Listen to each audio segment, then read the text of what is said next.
Evening అయితే అయిపోయింది guys. నేను నా ప్లాన్స్ అన్నిటికీ ఈవినింగ్ టైమ్సే వాటరింగ్ ఎందుకు చేస్తానని మీకు తెలియాలంటే వీడియోని లాస్ట్ వరకు చూడండి, మీకే అర్థమవుతుంది. నేను ప్లాంట్స్కి వాటరింగ్ చేయాలంటే ముందుగా నాకు ఈ ట్యాంక్లో ఫుల్ అనేది వాటర్ ఉండాలి. బికాస్ ఫుల్ లేకపోతే నాకు వాటర్ పైప్లో ప్రెషర్ అనేది రాదు.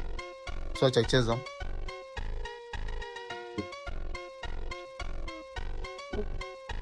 హాఫ్ ఉంది, ఒక 5 minutesలో ఫుల్ అయిపోతుంది. ఆఫ్టర్ 20 minutes ట్యాంక్ అయితే ఫుల్ అయిపోయింది. సో వాటర్ అనేది ఫుల్ వచ్చేసింది ప్రెషర్తో.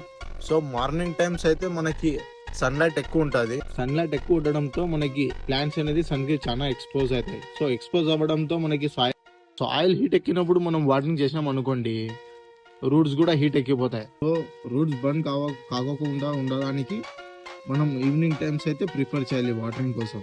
సో రూట్స్ బర్న్ కాకుండా ఉండాలి అంటే మనం ఈవినింగ్ టైమ్సే వాటరింగ్ అనేది చేసుకోవాలి. సో ఈవినింగ్ టైమ్స్ చేసుకోవడం వల్ల సాయిల్ కూడా కూల్ ఉంటుంది అండ్ వాటరింగ్